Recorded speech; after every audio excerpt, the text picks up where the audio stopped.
a $20,000 first-class ticket, a smug, entitled passenger, a 17-year-old black girl in seat 1A.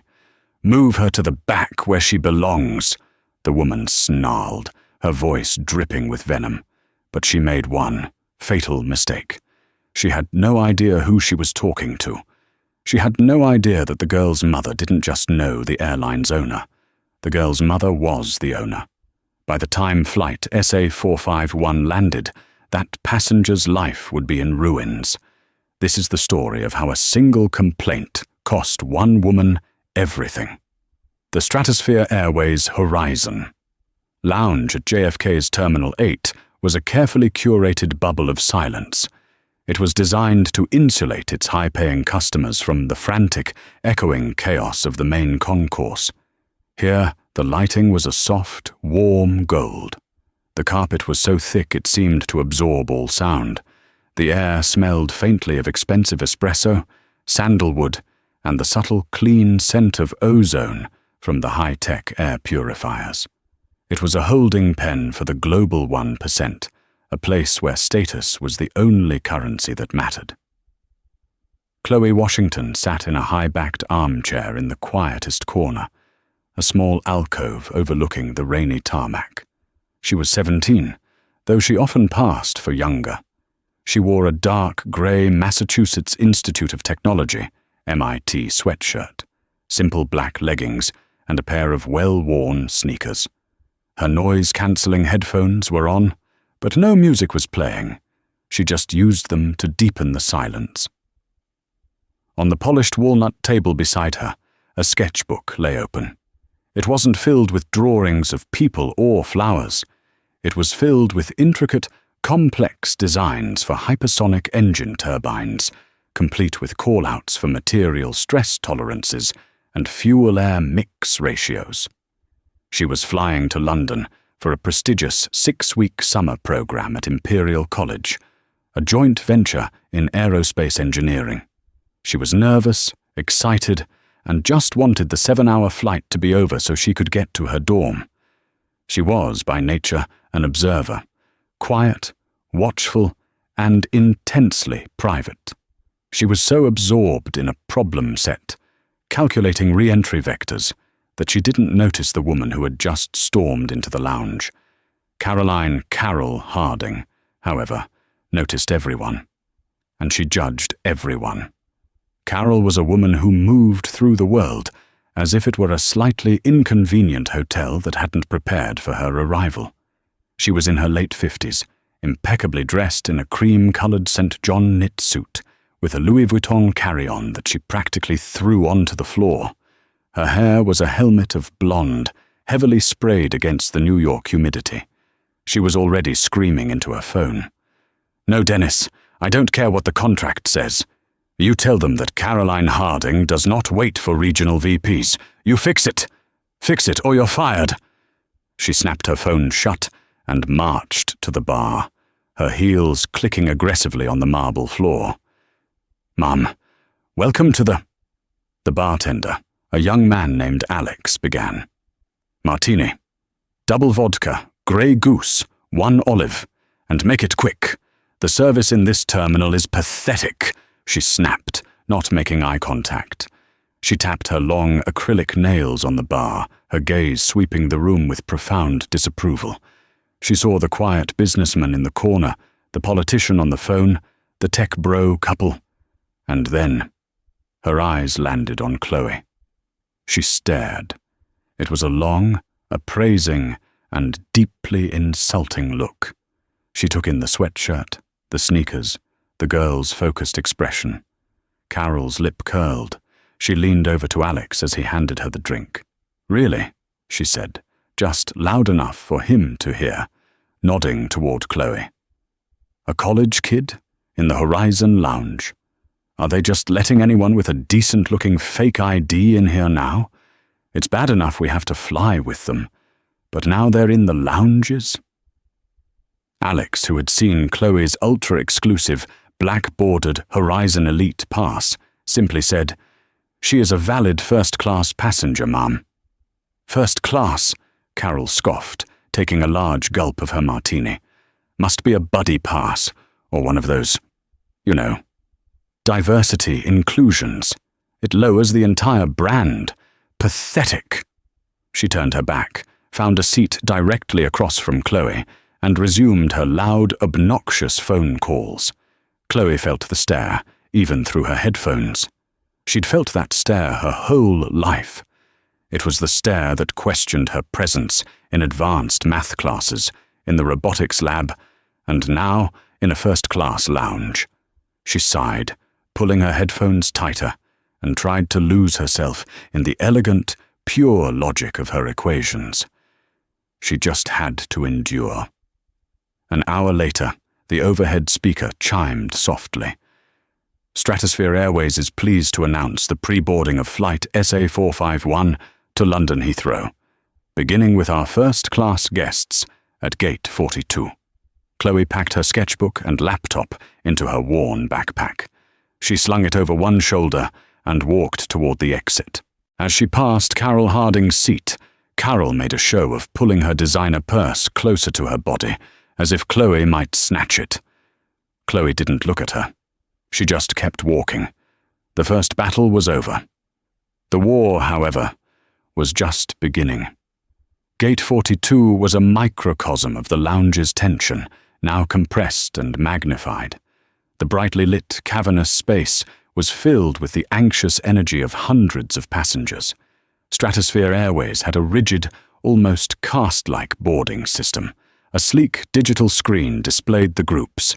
Group 1, First Class. Group 2, Business. And so on down to Group 9. Chloe, holding her phone with the digital pass displayed, stood quietly in the short, roped-off line for Group 1. Behind her stood the businessman from the lounge and the politician. In front of her was a family of 4, speaking quiet German. Then Carol Harding arrived, cutting in front of a startled elderly couple in the Group 2 line. "Excuse me, I'm Group 1, she announced to the world at large, pushing her way to the front, right behind Chloe. She looked at Chloe's back, then at the Group 1 sign, and let out an exasperated, theatrical sigh. The gate agent, a woman named Brenda who looked like she was on the verge of a nervous breakdown, scanned the German family's passes. "Enjoy your flight, Mr. Schmidt." Chloe stepped forward. "Hi," she said softly, holding out her phone.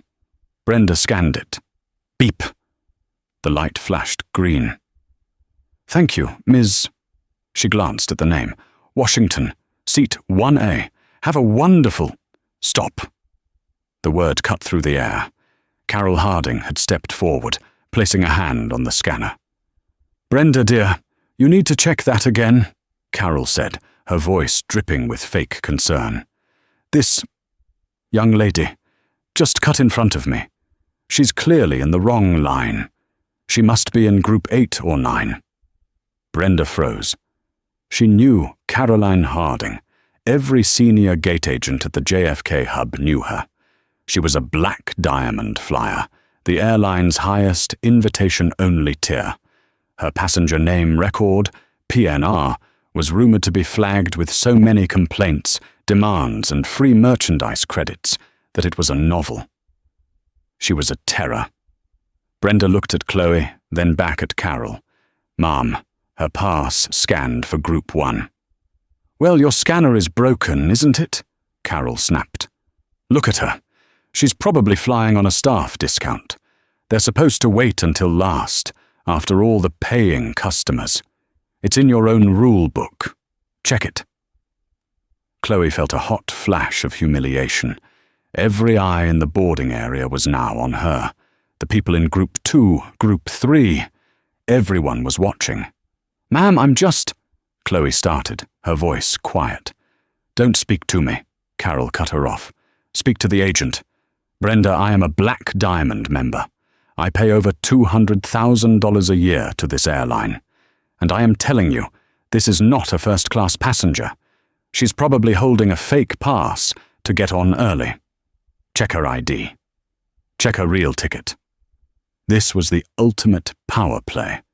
By demanding this, Carol was accusing Chloe of being both a liar and a fraud. Brenda looked at Chloe, her expression pained. "Mom, I'm sorry, but could I see your passport?" Chloe's stomach clenched. She was being treated like a criminal. Slowly, she unzipped her backpack, pulled out her passport, and handed it over. The businessman behind her, Mr. Petrov, huffed. "This is ridiculous. Let the girl on the plane." "Mind your own business," Carol snarled at him. "I'm trying to protect the integrity of the cabin." Brenda fumbled with the passport, typed the name into her system. "Washington, Chloe?" "Yes, ma'am. It's all here. Ticketed in full. Seat 1A. She is one of our Horizon Elite members." Brenda's eyes widened slightly as she saw the designator on the ticket, but she didn't say it aloud. It was a code she'd only seen a few times. CEO, fam. Carol looked stunned, just for a second. Her mind raced to find a new explanation. Horizon Elite? How? Her father must have bought it. Fine, just fine. Let's go. She's probably never been in first class in her life. This will be a treat for her. She snatched her own pass and shoved it at the scanner. Beep. "Seat 1C, Ms. Harding," Brenda said, her voice trembling. "Enjoy your flight." "I'll try," Carol said, glaring at Chloe. "After you. I'll be right behind you to make sure you don't steal the silverware." Chloe, her face burning, snatched her passport and backpack and hurried down the long, carpeted jet bridge, desperate to escape. But she couldn't. Carol's heavy, perfume-laden presence was just 2 steps behind her, a predator stalking its prey. The cabin of Stratosphere's 777 300 ER was another world. The first-class cabin was not just seats. It was a collection of 12 private suites, each with a floor-to-ceiling wall and a sliding door for privacy. Seat 1A was in the first row, a spacious pod of cream leather, dark wood, and brushed steel. A 24-inch screen was mounted on the wall, and a small, personal minibar was already stocked with water and juice. Chloe slid into the seat, her heart still pounding. This was her sanctuary. She loved planes, the engineering marvel of it, the gentle hum of the auxiliary power unit. She stowed her backpack, pulled out her slippers from the amenity kit, and tried to regulate her breathing. A flight attendant, a young man named Mark, with a kind but nervous smile, appeared. "Welcome aboard, Miss Washington. Can I get you a pre-departure beverage? We have champagne, orange juice, or water. Just a ginger ale, please." "Thank you," Chloe said, her voice barely a whisper. "Of course." Mark smiled and moved on. A moment later, Carol Harding arrived at 1C, the seat directly across the aisle. She surveyed her suite with a frown, as if it were a cheap motel room. "Ugh, this pod is smaller than the one on the 787. Unacceptable," she said to no one. She saw Mark. "You. Boy, get me my vodka. Double. 3 olives, the exact same one I had in the lounge. And tell the captain I am not happy about the gate situation. It was chaos." "Right away, Miss Harding," Mark said, his smile faltering. He clearly recognized her name, or at least her tone. Chloe closed her eyes, trying to will herself to London. She just needed to get through this. "It's okay. I'll close the door, watch a movie, and do my work. I never have to see her again." But Carol wasn't done. As Mark returned with her vodka, she gestured with her glass toward Chloe. "That one," she said, in a stage whisper that was designed to be heard by the entire cabin. "She's 17 at most. You're serving her alcohol?" Mark paled. "No, Miss Harding, of course not. That's a ginger ale." Better be." Carol looked at Chloe, who was now staring at her, wide-eyed. "You, girl." Chloe didn't respond. She put her headphones on. "I'm talking to you," Carol said, her voice rising. Chloe slowly took her headphones off. "Yes? This is your first time, isn't it? In a real plane?" Carol sneered. So let's lay down some rules. My rules. You don't speak. You don't make sudden movements. You don't bother the staff. They're busy enough. And you certainly don't bother me. Just try to be invisible. Can you manage that?" Chloe was speechless. The sheer, unadulterated audacity of the woman was breathtaking.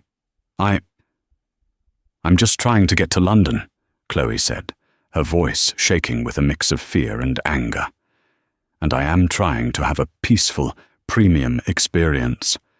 One that I paid for," Carol retorted. "So you just watch your little cartoons or whatever it is you do, and we'll be fine, understand?"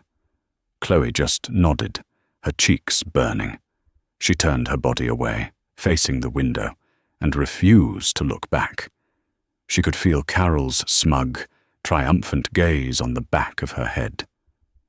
A second flight attendant, a senior woman named Sarah, came by. She saw the tension. She leaned down to Chloe. "Is everything all right, miss?" "It's fine, thank you," Chloe murmured. "Good." Sarah gave her a warm, professional smile. "You just let us know if you need anything at all." "Anything?" The main cabin door closed. The captain's voice came over the PA, a smooth, authoritative baritone. "Good evening, ladies and gentlemen. This is Captain Robert Hayes. Welcome aboard Stratosphere 4581, with non-stop service to London Heathrow." As the plane began its long, slow taxi toward the runway, Chloe began to relax. The worst was over. She was wrong. The worst had just armed itself with 2 vodkas and was sitting 10 feet away, waiting. The ascent was smooth. They broke through the thick, grey layer of New York rain and into the brilliant, sharp sunlight of 30,000 feet. The fasten seatbelt sign pinged off. The cabin crew sprang into action, a well-oiled machine of quiet service. Chloe, true to her word, was invisible. She had closed the sliding door to her suite, cocooning herself in her own private world. She was deeply engrossed in The Martian, a movie she'd seen 6 times, the scientific problem-solving a comfort to her. She had her tray table out, her laptop open, idly tweaking a 3D model of a fuselage. Across the aisle, Carol Harding was on her 3rd vodka, and she was fuming. The object of her rage was, absurdly, the Wi-Fi. It was, in her opinion, 2 seconds too slow. She had been trying to upload a 50-page presentation, and the progress bar was mocking her. She pressed the call button, stabbing it repeatedly. Mark, the young FA, appeared instantly. "Yes, Miss Harding? This internet. It's pathetic. It's Stone Age technology. I am trying to conduct business here. I am paying a premium for this service, and it is not a service. What are you going to do about it?" "Ma'am, I am so sorry," Mark said, his voice strained. "We're over the Atlantic, so we're on the satellite connection. It can be a bit slower than the ground-based." "I don't want excuses," she shouted. The other 10 passengers in first class, all in their own suites, could hear her. Doors began to slide open. "I want it fixed. Are you a technician?" "No? Then get me one, or reset the whole system. Do something." "Ma'am, I can try resetting your personal connection. But to reset the whole system, I'd have to ask the purser, and it would kick everyone else off." "Then do it. I'm the only one here who's clearly doing actual work." She gestured with her head toward Chloe's closed door. Unlike her, who's probably in there watching cartoons and wasting bandwidth. Chloe heard the comment, even through her movie. Her stomach twisted. Why is she so obsessed with me? She decided to get some water. She needed to stand. She pressed her own call button. A moment later, Sarah, the senior FA, arrived. "Yes, Miss Washington." "Could I just have a bottle of water, please?" Chloe asked. "Of course, dear. Right away." As Sarah turned to go to the galley, Chloe's door was open. At that exact moment, Carol Harding, in a fit of pique, decided to get up. She unbuckled, stood up, and grabbed her empty glass. "I'll get my own drink, since the service here is non-existent," she snarled. She stepped out into the narrow aisle just as Chloe was leaning out to accept the water from Sarah. What happened next was a blur. Carol, unsteady from the vodka, jostled her own arm. Her empty glass, which she was holding, flew from her hand. It didn't hit Chloe, it didn't hit Sarah, it hit the floor and shattered, but Carol screamed, "Ah! She assaulted me! She hit me!" The entire cabin went silent. Chloe recoiled, her heart leaping into her throat. "What? I didn't even touch you!" Sarah, who was standing right there, said, "Ms. Harding, she didn't touch you. You dropped your glass. You're lying. You're covering for her," Carol shrieked, pointing a trembling, accusatory finger at Chloe. "I saw it. She shoved me. She was trying to trip me. This thug. She doesn't belong here, and now she's attacking passengers." It was a performance worthy of a Broadway stage. She clutched her arm as if she'd been shot. Mr. Petrov, the businessman from 2C, was standing up now, his door open. "This is Luja," he boomed. "Nonsense. The girl did nothing. You are drunk, woman." "How dare you?" Carol wheeled on him. "All of you. You're siding with her? This is a clear-cut case of assault. I want her arrested. I want her moved. Get her out of this cabin. I am not safe." Chloe was trembling, tears of pure, unadulterated frustration welling in her eyes. "I didn't do anything. I was just getting water." "Liar. People like you. You're always so aggressive." Carol spat the words. The coded language was gone. This was raw, unfiltered venom. "You think because they let you in here, you can act however you want? Well, I'm not putting up with it." She stabbed the call button again, over and over. "Get me the purser. Get me the captain. I am pressing charges." David Chen, the flight's purser, arrived in seconds. He was a man in his late 40s, with a calm, almost zen-like demeanor that had been cultivated over 20 years of handling the world's most demanding and often worst passengers. He took in the scene at a glance. The shattered glass, the fuming Ms. Harding, the terrified-looking young FA, Mark, the protective-looking senior FA, Sarah, and the trembling, teary-eyed girl in 1A. "Ms. Harding," he said, his voice a smooth, calming balm. "I understand there's been an incident. Please, let's step into the galley and you can tell me what happened." "I'm not going anywhere," Carol shrieked. "This person assaulted me. She shoved me in the aisle. I want her moved. I want her restrained. She is a danger to this flight." David looked at Sarah, who just shook her head minutely. "No," her eyes said. "She's lying." He then looked at Chloe. "Miss Washington, what happened?" Chloe's voice was small. I asked for water. Sarah was handing it to me. My door was open. Miss Harding came out of her seat and she dropped her glass. I never touched her. I swear. She's lying. Of course she'd say that." "Ma'am," David said, his voice hardening just a fraction. "I have 2 eyewitnesses, a crew member and another passenger, who say you are mistaken. Mr. Petrov, did you see an assault?"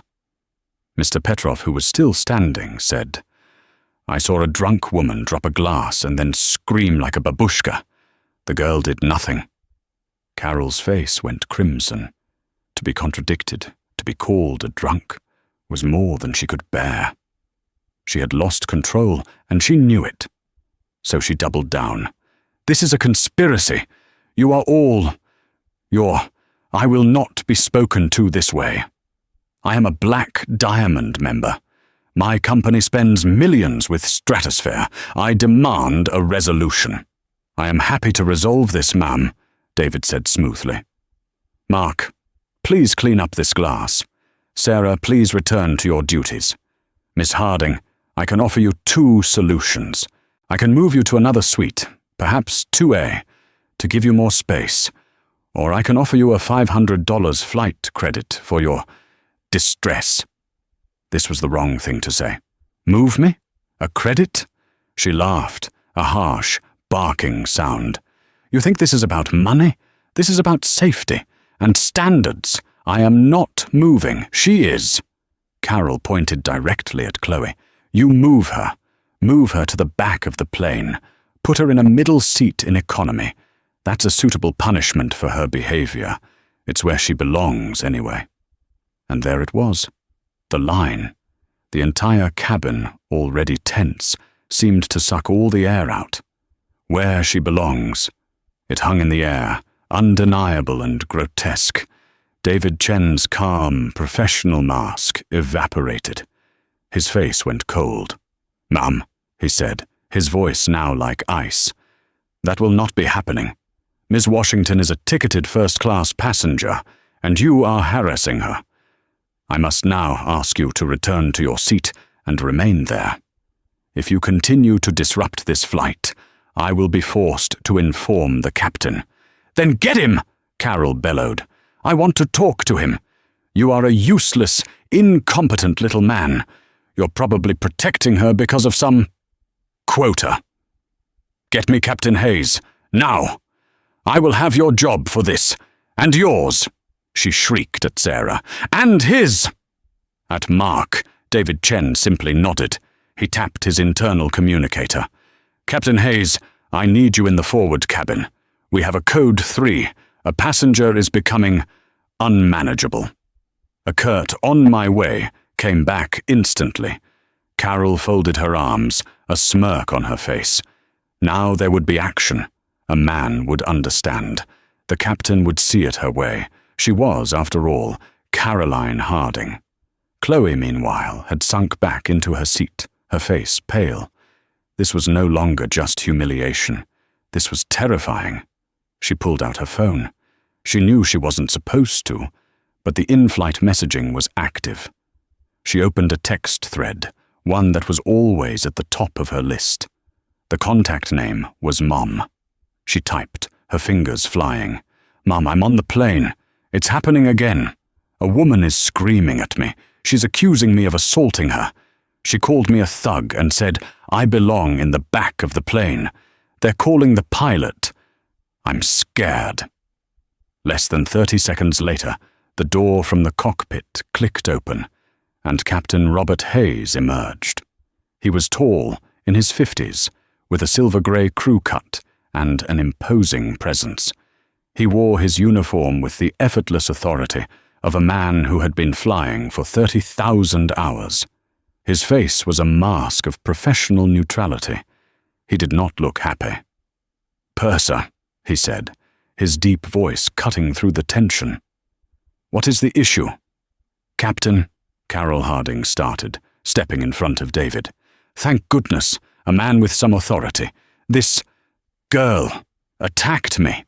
She shoved me, and your staff is refusing to do anything about it. They're covering for her.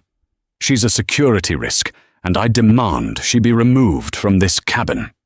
Captain Hayes looked at Carol. He looked at the shattered glass. He looked at David, who just gave him a look that said, "She's the problem." He then looked at Chloe, who was huddled in seat 1A, her phone clutched in her hand. She looked like a kid. "Ma'am," the captain said, his voice flat, "I have a report from my purser and 2 other witnesses that you dropped a glass and became abusive. I am not seeing any evidence of an assault." "They're lying," Carol insisted. "I told you it's a conspiracy. Are you going to believe them, or a Black Diamond, 20-year loyal customer? I am telling you, I do not feel safe with her here." Just then, Chloe's phone buzzed. She looked down. "Mum, what is the flight number?" "Chloe, say 451, JFK LHR. "Mum, what is the woman's name?" "Chloe, Caroline Harding, seat 1C. "Mum, I am handling it. Give the phone to the captain, now." Chloe's heart was hammering. This was the last resort, the option she never wanted to use. She hated it, but she was out of choices. She stood up, her legs shaking. Captain Hayes? He turned, his expression annoyed. Yes, miss? My mother would like to speak to you. Carol Harding burst out laughing.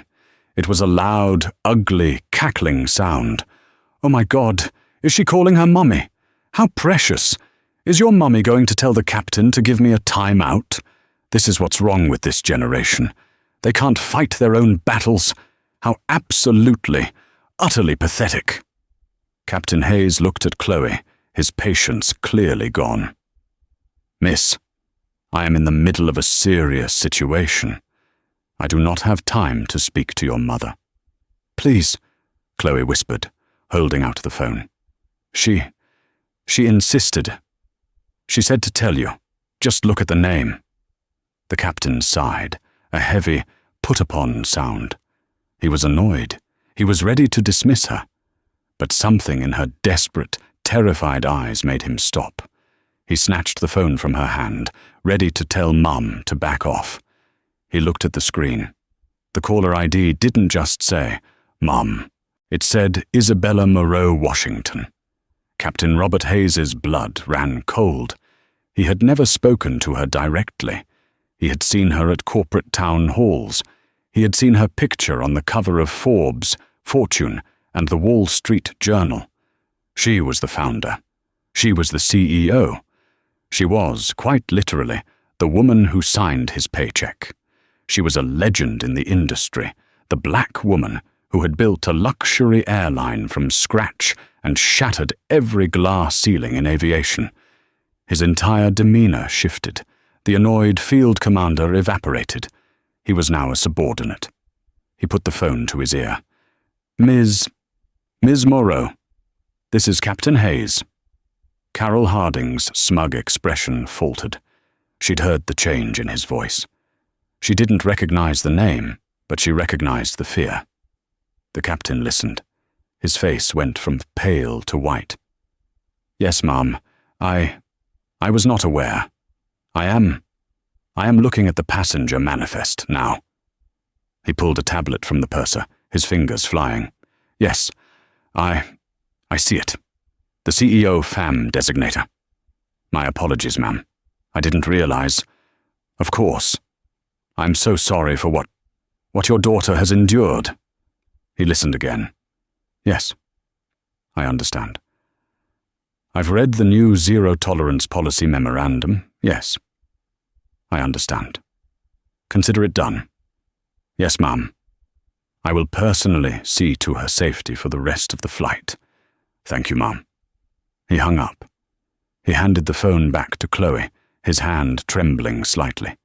He gave her a look of profound, almost desperate apology. Ms. Washington, I am deeply sorry for this entire incident. Please, accept my apologies on behalf of the entire airline. Then he turned, and the mask of the commander was back. But it was no longer neutral. It was an executioner's mask. He looked at Caroline Harding. Ms. Harding, he said, his voice lethally quiet. This is Captain Hayes. Per Federal Aviation Administration regulations and Stratosphere Airways corporate policy, I am the final authority on this aircraft. Your behavior is erratic, abusive to my crew, and you have been filmed by multiple passengers harassing and threatening another passenger.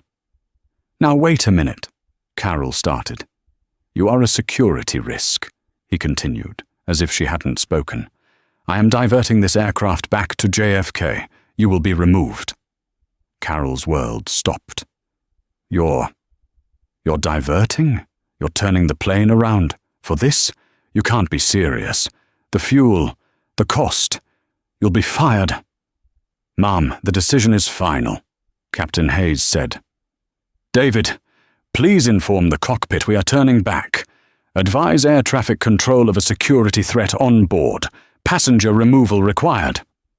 You asshole! Carol screamed. You're taking her side. You're going to ruin the travel of 200 people. For her? Yes, the captain said. I am. However, he paused as if a new, better idea had struck him. It seems my first officer has just confirmed.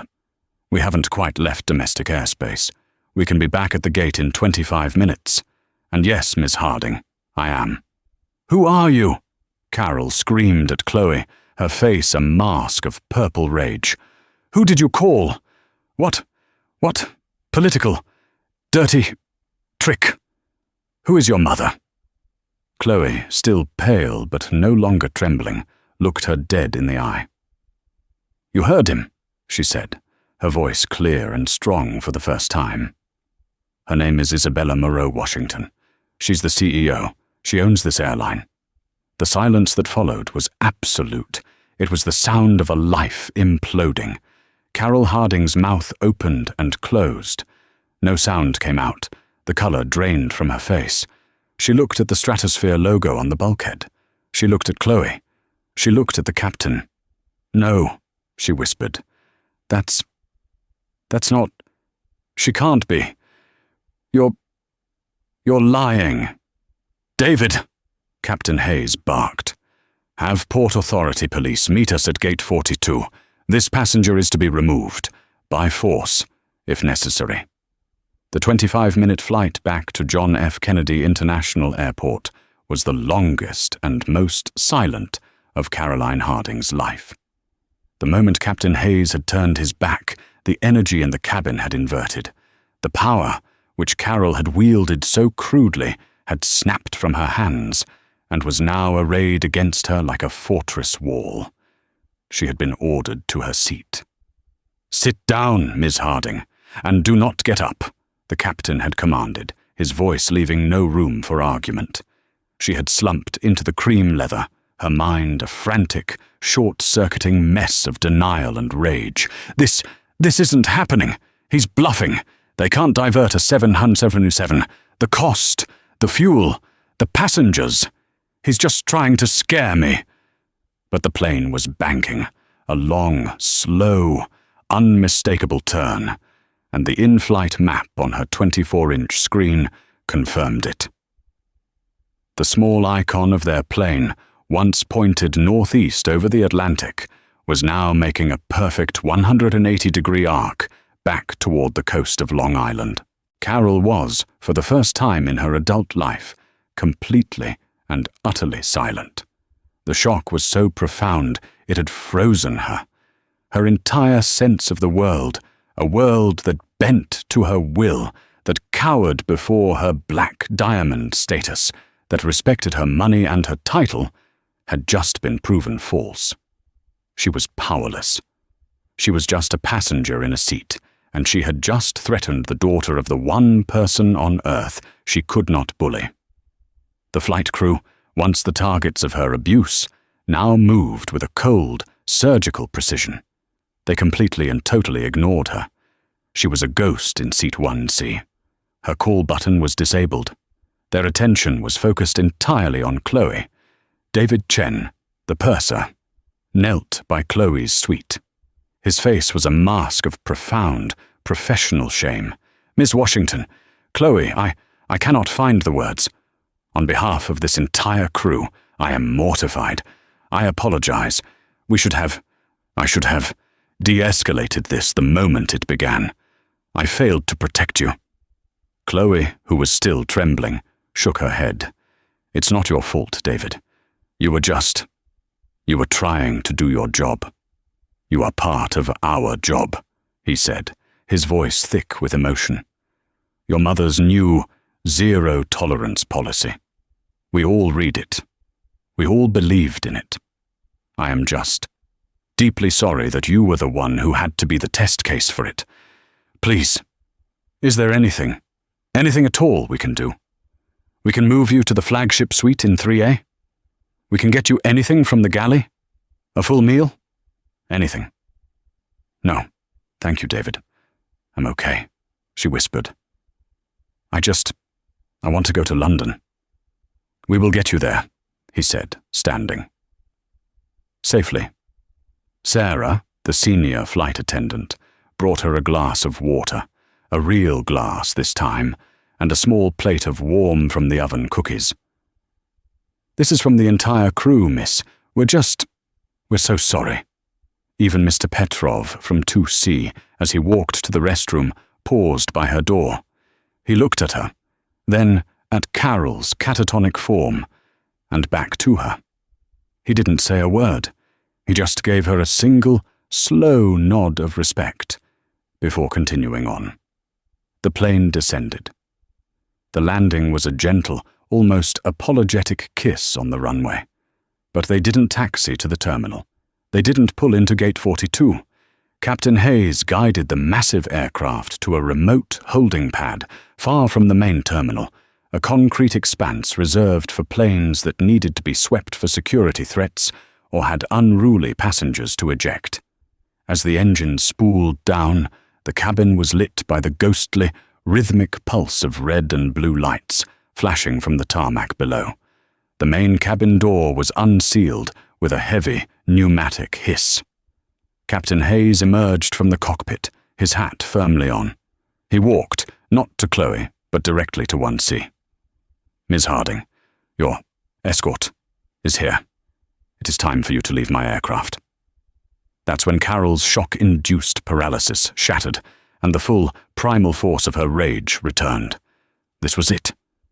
This was real. "No!" she shrieked, her voice cracking. "You can't do this! This is my flight! I paid for this seat!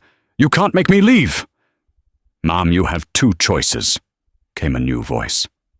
A large Port Authority police officer was standing at the open door, followed by 3 others. They were not airline staff. They were big men, wearing vests, and their faces were granite. "You can walk off this plane on your own 2 feet, or you can be carried off. It makes no difference to us. You are coming off." "I am Caroline Harding," she screamed, grabbing the sides of her suite. "I am a senior vice president at AXT Global. I am a Black Diamond flyer. I will sue you. I will sue this airline. I will sue you." She pointed at the captain. "I will have your pilot's license. I will have all your jobs." "Ma'am, you are being removed for interfering with a flight crew, a federal offense, and for passenger harassment," the officer said, stepping into the cabin. He and his partner moved into the aisle. "Let's go." They each grabbed an arm. Carol exploded. She fought like a cornered animal, kicking and twisting. "Get your filthy hands off me! I am not a criminal!" As they dragged her, twisting and writhing, into the aisle, she lost her cream-colored Chanel pump. It clattered onto the floor. Her perfect blonde hair was a wreck, her $3,000 suit twisted around her body. She was a vision of pure, undiluted chaos. They hauled her past row 1. She locked eyes with Chloe, who had recoiled in her seat, horrified by the raw violence of the spectacle. "You!" Carol shrieked, her voice a raw, broken sound, lunging against the officer's grip. You little bitch! You set me up! This was a trap! You did this to me! I will destroy you! I will find you! I will end you and your filthy mother!" "That's enough, ma'am," the officer grunted, yanking her hard. "You're adding making terroristic threats to your list." They dragged her through the galley and out the door. Her screams echoed back into the plane. "You'll all pay! You'll all pay!" Until she was gone, a screaming, flailing woman being hauled down the metal steps onto the dark, windy tarmac. The door was sealed. The heavy thud of the locks engaging seemed to be the final word. The cabin was profoundly, deafeningly silent. Captain Hayes, who had watched the entire removal with an impassive face, walked to the front of the cabin. He picked up the intercom. "Ladies and gentlemen," his voice was calm, but with an underlying edge of steel. "This is your captain speaking. My profound apologies for that disturbance. As you saw, we have a zero-tolerance policy for harassment or abuse of any kind on Stratosphere Airways. The passenger in question has been removed by law enforcement and will not be reboarding. We will now be returning to the runway for our departure to London. Our flight crew will be through the cabin momentarily to ensure your comfort. And on a personal note, thank you for flying with us. We take the safety and comfort of all our passengers as our highest and most solemn priority." He hung up. As the plane was pushed back from the holding pad, for the second time that night, Sarah came to Chloe's seat. She was holding a mug. "This is from the captain," she said, her voice soft. "Hot chocolate. He said he's sorry you never got your ginger ale." Chloe took it, her hands still shaking. She looked out the window as the plane, finally, pointed its nose toward the Atlantic. For the first time in hours, she felt safe. But for Caroline Harding, the karma was just getting started. The true consequences were not served on a tarmac. They were served the next morning in a glass tower in Chicago. At 7 a.m. sharp, Isabella Moreau Washington walked into the Stratosphere boardroom. Her face was calm, but her leadership team, already assembled, knew that look. It was the look she got before a hostile takeover. "The report," she said, her voice quiet. SA 451. Passenger Caroline Harding was removed by Port Authority, charged with interference with a flight crew and assault of an officer. Her chief legal officer, Michael, read from a tablet. She was released on bail at 3:45 a.m. The flight arrived at Heathrow 82 minutes late. Chloe, Ms. Washington, is safe and at her dorm. She was escorted by our London station chief. "Good," Isabella said. "Operations?" Her COO spoke. As of 3 a.m., Caroline Harding's Black Diamond status was permanently terminated. Her 11.4 million frequent flyer miles have been forfeited, citing Clause 12B of the carriage agreement, abusive, threatening, or racist conduct. She is now on the permanent, network-wide no-fly list. This ban extends to all our SkyStar Alliance partners. She will not be flying on any major carrier to Europe, Asia, or South America, ever again. Her company, Isabella stated. It wasn't a question.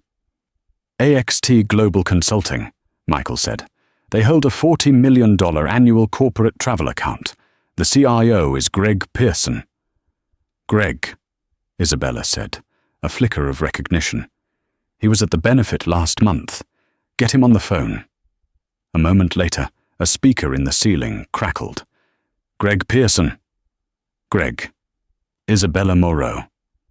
There was a sharp intake of breath on the other end. Isabella. Oh my God. I saw the video. It's all over Twitter. I've been trying to get a hold of you. I am horrified. I am so sorry. I'm firing her. She's gone. As of right now. Whatever you want. Greg. Isabella cut him off, her voice like ice. You haven't seen the full report. You're apologizing for a video. I'm calling about a fact. The 17-year-old girl your senior vice president called a thug and demanded be moved to the back of the plane where she belongs, was my daughter. The silence on the line was absolute. It was the sound of a man's blood running cold. I didn't. Oh God, Isabella, he stammered. This is not a negotiation, Greg. This isn't about one employee. This is about a culture that allowed a woman like that to become a senior VP. This is about my brand. As of 9 a.m. today, Stratosphere Airways is terminating its $40 million global contract with AXT Global, effective immediately. We are invoking Ethics Clause 4.1. We will not be associated with this. Isabella, please. Greg's voice was desperate. Don't do this. It'll ruin us. It was her, not the company. I'll issue a public apology. We'll donate to a charity of your choice. Please, $40 million. That's... It's done, Isabella said. My legal team is sending the termination papers. I suggest you handle your internal affairs. Goodbye, Greg." She motioned, and the call was cut, silencing his frantic, last-second pleas. She turned to her team. "Marketing. I want a statement on all channels in 1 hour. Stratosphere Airways has a zero-tolerance policy for racism and harassment. Last night, an incident occurred. The passenger was removed and has been banned for life. We will always stand up for what is right. Make it strong." She looked at Michael. "Legal. Send a bill to Ms. Harding personally for the diversion. Fuel, landing fees, crew overtime, and the late fees at Heathrow. And send a 100,000-mile bonus and a personal thank you to Mr. Petrov in 2C. He spoke up." 5 minutes later, in her luxury New York apartment, Carol Harding, nursing a hangover and a furious sense of injustice, got a call from Greg Pearson. She expected sympathy. She expected rage at the airline. "Greg, thank God! You will not believe what they did to me. You have to."